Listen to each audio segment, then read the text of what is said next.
El próximo programa es para todos. No contiene escenas de sexo o violencia.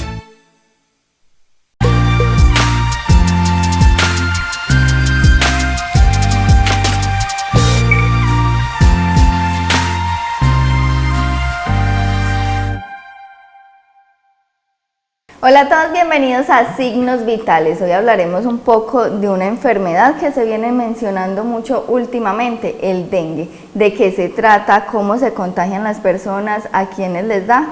No sabemos, entonces para eso hablemos un poco con Mario David Martínez Cueto. Él es médico general en el municipio de Andes. Bienvenido, doctor Mario. Muchas gracias, Juliana, por la invitación. Un saludo muy cordial a toda la comunidad del municipio de Andes. Aquí estamos para de pronto aclarar dudas y para que todos nos sintonicemos con esta enfermedad y de pronto podamos acudir oportunamente al hospital cuando sea necesario. Doctor, en los últimos días hemos escuchado como hay incremento de casos de dengue, se viene presentando algo del dengue. Empecemos a hablar qué es el dengue. Bueno, el dengue es una enfermedad viral que se caracteriza por una fiebre intermitente alta que puede durar entre 7 a 10 días y que es transmitida por un mosquito que se llama Aedes aegypti. El mosquito generalmente se contagia al picar a un ser humano que tiene la enfermedad. Es decir, el virus no está permanentemente en el mosquito, sino que él lo adquiere a través de la picadura de una persona infectada. Entonces lo transmite, cuando vuelve a picar, transmite la enfermedad, pero en sí él no se considera el reservorio de la enfermedad, sino un vector que transmite la enfermedad. El reservorio, en estos casos, es el ser humano, que tiene el virus. El ser humano va desarrollando ese virus inicialmente. Sí, una vez que el ser humano, adquiere el virus se va a los ganglios linfáticos, que son las pequeñas masitas que uno tiene debajo de la garganta, aquí del cuello, a nivel inguinal. Él se va inicialmente a esos sitios, luego ahí se replica y luego pasa a la sangre. En la sangre ya empieza a ocasionar manifestaciones clínicas. Usted nos menciona que como el primer síntoma es una fiebre que puede durar hasta 10 días. ¿Hay personas que pueden ser asintomáticas en este sentido y tener el virus? Sí, correcto, Juliana. La verdad es que digamos que a nivel mundial se dice que hay personas que en riesgo, es decir, que pueden adquirir la enfermedad en una cantidad, se habla de 3.900 millones de personas que están en riesgo de adquirir la enfermedad, pero que la Organización Mundial de la Salud dice que se reportan a nivel mundial más o menos unos 39 millones de casos, y de esos 39 millones de casos, unos 96 presentan síntomas de diferente índole, con signos de alarma, sin signos de alarma, dengue grave, y el resto podemos deducir más o menos unas 3 millones de personas no manifiestan ninguna sintomatología. Es decir, la enfermedad puede cursar asintomática en el ser humano o sintomática, inclusive a veces letal, que puede ocasionar la muerte. Hablemos un poco como de esos otros síntomas que le pueden dar a la persona una vez tiene como este contagio. Bueno, el síntoma inicial regularmente es una fiebre que dura, como lo dijiste inicialmente, entre 7 y 10 días, más o menos el promedio entre 3 y 14 días. Se caracteriza ¿por qué? Por la fiebre. La fiebre puede llegar hasta 40 grados centígrados, fiebre alta. Cuando esta fiebre se acompaña de 2 o más síntomas que voy a mencionar, como puede ser cefalea, es decir, el dolor de cabeza, puede cursar el paciente con mialgia, es decir, dolor generalizados en los músculos, con artralgia, es decir, dolores en las articulaciones. El paciente puede cursar un síntoma muy característico, es el dolor retroocular, es decir, dolor por detrás de los ojos. Y además de eso, si usted hace un examen de sangre, puede encontrar una disminución de los glóbulos blancos. Otro de los síntomas o signos es el brote a nivel de la piel, es decir, un paciente con fiebre, para de pronto darle claridad al cuadro, un paciente con fiebre que presente además 2 de los siguientes síntomas: dolor de cabeza, artralgia, mialgia, brote en la piel o disminución de los glóbulos blancos, se considera que es un caso probable de dengue sin signos de alarma. Con signos de alarma vendría a ser como. Con signos de alarma es cuando, además de clasificarse como un dengue sin signos de alarma, presenta alguno de los siguientes síntomas. Puede ser dolor abdominal intenso y continuo, puede haber hepatomegalia, es decir, aumento del tamaño del hígado, puede haber vómitos persistentes, hay además sangrado de mucosa, puede ser de la mucosa oral, de la cavidad oral o de la cavidad nasal. Además puede haber disminución de la presión arterial, disminución de la temperatura, que se llama hipotermia, puede haber retención de líquidos, es decir, se manifiesta ¿por qué? Si es a nivel pulmonar, cuando se retiene el líquido se produce una cosa que se llama derrame pleural, que puede cursar con dificultad para respirar. Hay además compromisos del músculo cardíaco, que se llama miocarditis. Entonces, cualquiera de esas manifestaciones, si estoy sospechando el dengue, ya se considera con signos de alarma. Y hay otra clasificación que es el dengue grave. El dengue grave es cuando hay una hemorragia severa, una hemorragia de pronto significativa, que puede ser una hematemesis, es decir, el paciente vomita sangre, o puede ser un sangrado a través de la vía rectal o anal. Cuando hay un sangrado masivo, un sangrado frecuente, un sangrado severo, se considera que es un dengue grave. O además, cuando hay compromiso de ciertos órganos como el riñón, el hígado, el corazón, el encéfalo, los pulmones, se considera también un dengue con signos de gravedad. ¿Hay algún examen de sangre que se pueda hacer para diagnosticar el dengue o necesariamente es con relación a los síntomas que se presentan? Bueno, inicialmente digamos que el diagnóstico es clínico. A través de la clínica el médico debe sospechar el diagnóstico, ¿cierto? Y si estamos en el hospital de Andes, por decir algo, no hay un examen específico para determinar a nivel local, pues estoy hablando del hospital como tal, no hay digamos una forma de decir este es el virus y lo podemos diagnosticar, no. Si hay exámenes que uno tendría que enviar a un laboratorio departamental en Medellín para determinar si el paciente sí tiene el dengue o se descarta la enfermedad. A nivel local, ¿cómo lo podemos sospechar? Con un examen de sangre, lo que se llama un hemograma. Dentro del hemograma vienen, como te decía inicialmente, cuando hay disminución de los glóbulos blancos, cuando hay disminución de las plaquetas y aumenta el hematocrito, entonces ahí se puede sospechar a nivel local el diagnóstico. Pero la única forma de corroborarlo es a través de un examen virológico, es decir, en laboratorios especializados, detectando a través de la microscopía electrónica el bicho, o a través de una serología que se llama inmunoglobulina M o inmunoglobulina G, que son exámenes de sangre que también se pueden determinar de acuerdo al periodo en que esté cursando la enfermedad. Mario, usted al inicio nos mencionaba que esta es una enfermedad que puede estar a nivel mundial. ¿En nuestro municipio podemos tener algunos casos de dengue? Definitivamente el dengue se ha demostrado a través de la evidencia que el mosquito, digamos que habita en poblaciones con alturas a nivel del mar menor de 2.200 metros. Andes está como en 1.300, es decir, que puede encontrarse el mosquito.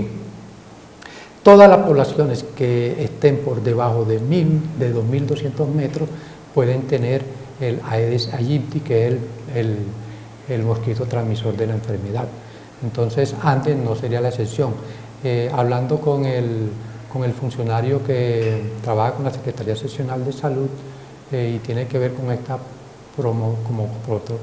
con el promotor de saneamiento, me dice que aquí a nivel local hace 6 años no han encontrado el vector, es decir, el mosquito. Pero, como te digo, por la altura puede que en cualquier momento se detecte y tengamos algún brote de la enfermedad.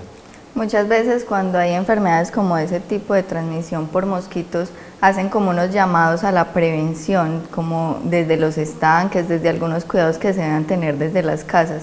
con este en especial, ¿hay también algunos métodos para prevenirlo? Sí, la mejor prevención, digamos que se efectúa a nivel domiciliario, ¿cierto? Y es que si tenemos depósitos de agua, la idea es cambiar esos depósitos mínimo cada 7 días. Digamos que ese es el ciclo en que se reproduce el mosquito. El mosquito pasa de huevito a larva y de larva a adulto. Más o menos en esos periodos entre 7 a 10 días ya se convierte en adulto. Entonces la idea es, si hay un florero con agüita, cambiarlo permanentemente, por lo menos mínimo cada 7 días.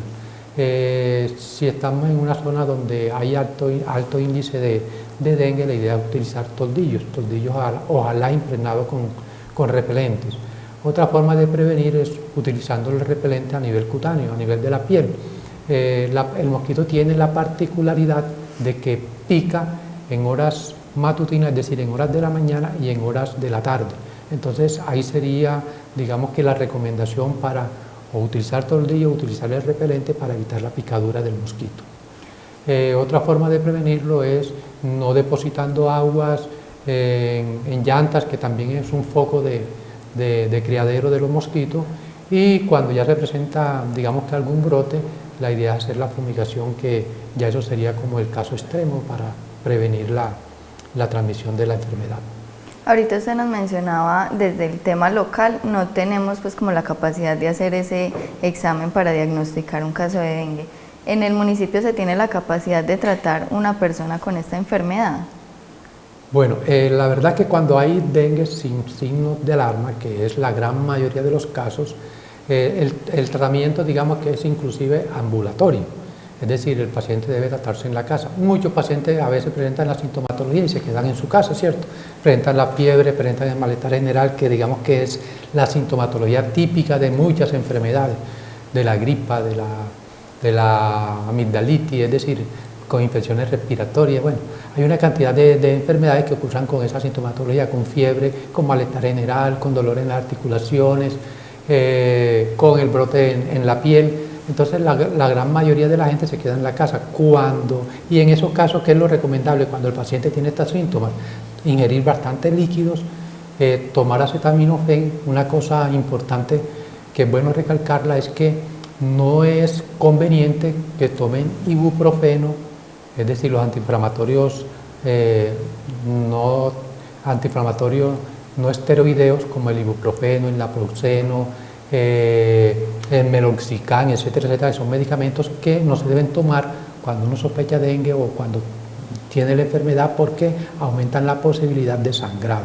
Entonces, solamente tomar paracetamol o acetaminofén, hidratarse muy bien, y cuando presenten signos de alarma sí deben acudir a la institución. Entonces, como te decía inicialmente, cuando hay dengue sin signos de alarma, regularmente el tratamiento es ambulatorio y el paciente consulta con recomendaciones.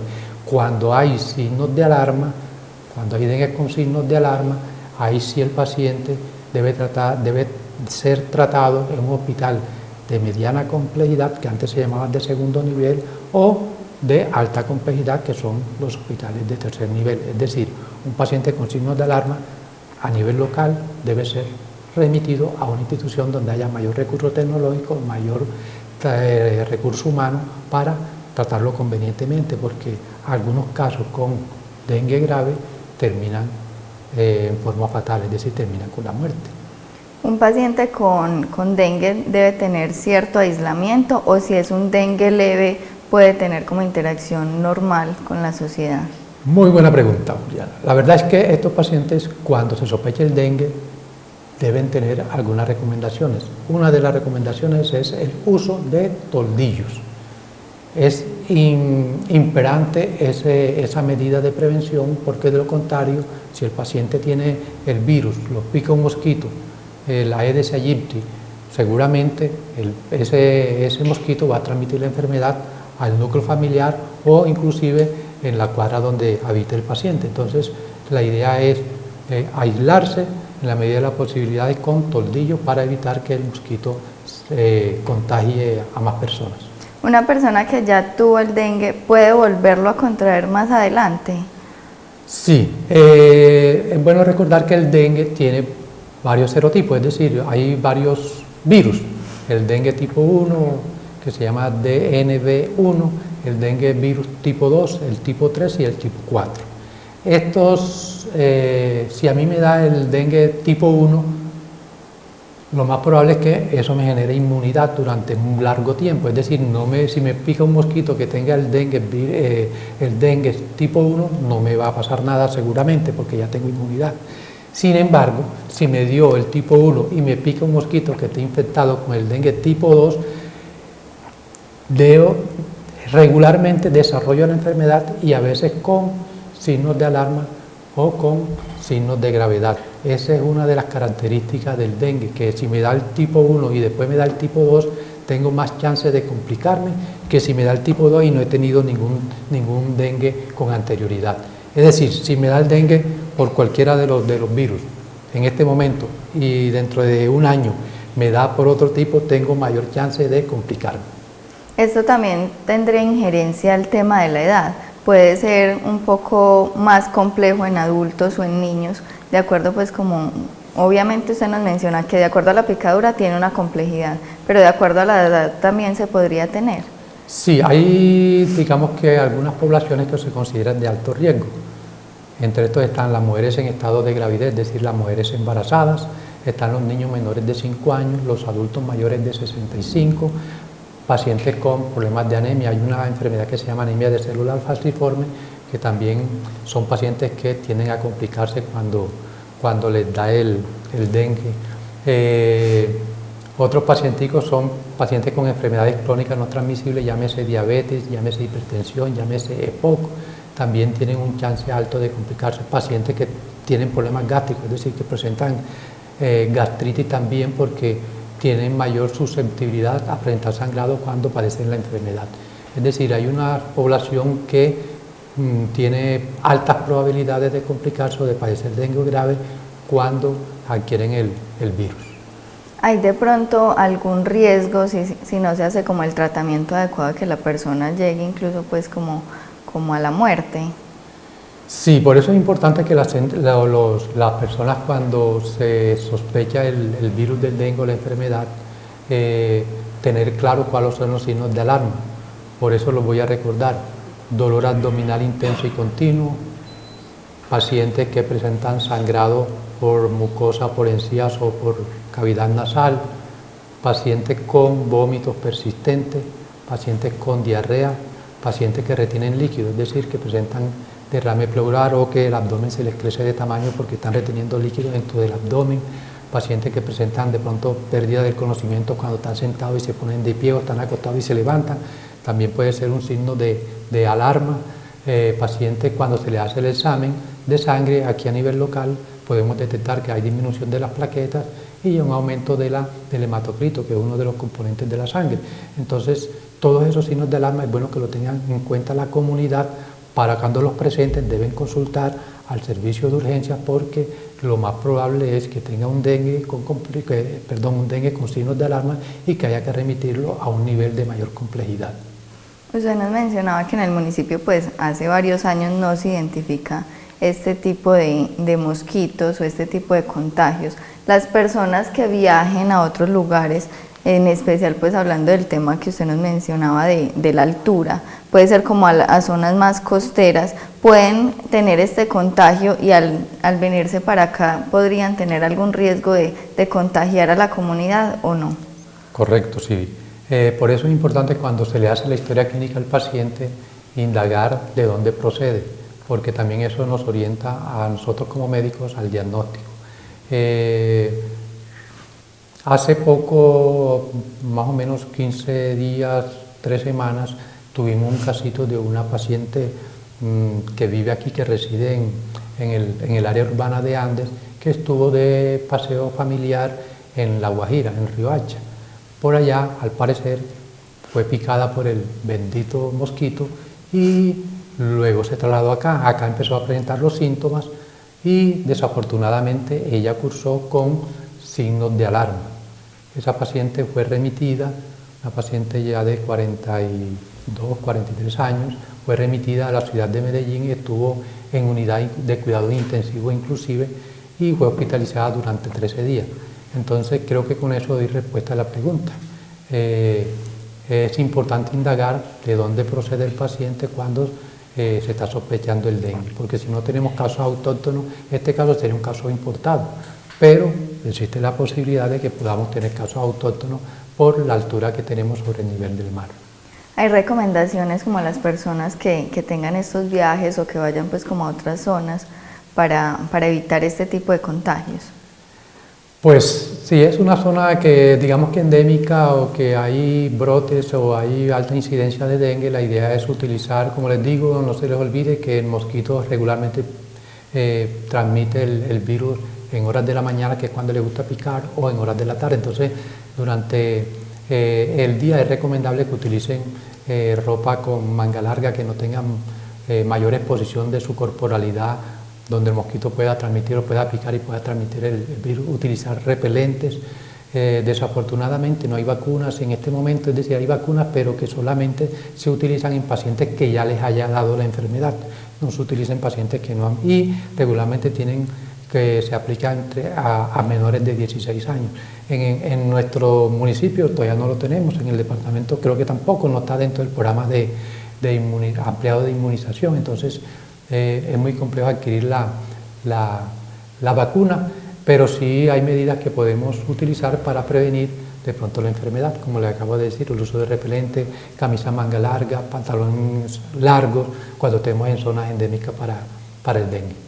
¿Hay algunas temporadas climáticas en donde es mayor el número de mosquitos o no depende de esto? Sí, regularmente el mosquito, digamos que tiene preferencia por el agua cristalina, por el agua clara, entonces por eso es que regularmente digamos que se replica, se reproduce en los hogares, porque hay aguas en los estanques, en las albercas, hay agua en recipientes, aguas en floreros, entonces él tiene mucha propensión a estar en el domicilio. Pero sí, definitivamente en las épocas invernales se aumenta porque hay más, digamos, depósitos de agua y por eso se aumenta la incidencia de casos en estas temporadas. ¿Algunas recomendaciones como para las personas que presenten de pronto síntomas o que no vayan tampoco como a malinterpretar algunos síntomas y pensar siempre que debe de ser dengue? Hay como dos extremos. Puede que una persona presente algunos síntomas de fiebre, pero no necesariamente tiene que ser dengue, o hay otras que sí lo tienen, pero ¿cuál sería como ese método correcto para que una persona salga como de esa duda y tenga un tratamiento correcto? Bueno, como te digo, lo que orienta de pronto al paciente y al médico es la clínica. Una de las características de pronto de la clínica es el dolor ese retrocular, además de la fiebre. La fiebre tiene que estar presente, ¿cierto? Que más o menos dura unos 7 días, de 3 a 7 días. La fiebre, el dolor retrocular, es decir, dolor por detrás de los ojos, las mialgias y las artralgias de pronto son más compatibles con muchas enfermedades, pero sí el dolor retrocular de pronto es un indicativo que la probabilidad de dengue es alta. Ya pues vamos finalizando como con un mensaje para la comunidad para que consulte al médico de forma oportuna, también como para que si se diagnostica y el tratamiento lo debe llevar en casa, cómo debe ser como esa forma correcta para evitar que vaya como trascendiendo a los niveles que usted nos mencionaba, que puede empezar como leve, pero puede ir avanzando hasta llegar a niveles graves. Sí, la idea, como le digo, es cuando el paciente presenta síntomas, sin signos de alarma, lo puede tratar en la casa. La idea es buena hidratación, ingerir bastantes líquidos, acetaminofén, que es lo recomendable, no se recomienda ningún otro medicamento. Tampoco es recomendable la aplicación de drogas intramusculares porque el paciente tiene la propensión a sangrar y si le aplicamos una droga intramuscular, por muy fina que sea el agua, siempre hay traumatismo, entonces empiezan a sangrar y hacen hematomas. Entonces la idea no es colocar drogas intramusculares, ni antiinflamatorios no esteroideos, ni salicilato como la aspirina. Esos medicamentos aumentan el chance de sangrado. Entonces la recomendación básica es reposo, si tiene mucho malestar, acetaminofén, mucha hidratación, mucho líquido, y si presentan signos de alarma definitivamente deben consultar al hospital. Esos signos de alarma sí que queden claros para que el paciente consulte oportunamente y pueda ser remitido también en forma oportuna y evitar de pronto un desenlace fatal en estos casos. Un paciente diagnosticado debe tener como algunos cuidados con temas de alimentación, o puede ser normal. Sí, la alimentación en términos generales puede ser normal, lo que regularmente viene comiendo, ¿cierto? Lo que sí, como les digo y le insisto, es que no deben tomar ciertos medicamentos porque esos medicamentos aumentan la probabilidad de sangrado. Incluso el tema de la automedicación con relación a que se presentan algunos síntomas y acceden pues como a comprar algún medicamento para tratarlo de forma como general. Exactamente, la única forma, cuando el paciente tenga síntomas, como les digo, compatibles con síntomas, digamos que de fiebre, malestar, dolor de cabeza, la idea es que si va a tomar algún medicamento que sea el acetaminofén. No le estoy haciendo propaganda, pero sí digamos que el medicamento menos nocivo y que de pronto nos evita complicaciones y digamos que le genera un cierto confort al paciente en cuanto a que le disminuye la sintomatología que le produce mucho malestar. Entonces lo recomendable es el acetaminofén y ningún otro medicamento mientras no se tenga claridad de qué es lo que le está produciendo la sintomatología. Doctor, muchísimas gracias por el espacio, por las claridades, un tema también que nos abre un poco el abanico con relación a todos los síntomas que se presentan, a cómo se debe prevenir, también cómo se debe diagnosticar, y no, pues esperamos tenerlo de nuevo en este espacio. Muchas gracias a ustedes y por aquí con todo gusto estaré acompañándolos. Bueno, televidentes, de esta manera llegamos al final de Signos Vitales. Estuvimos hablando un poco del dengue, de cómo se presenta y las probabilidades que hay también de que estos casos sucedan en nuestro municipio. Nos vemos en una próxima oportunidad.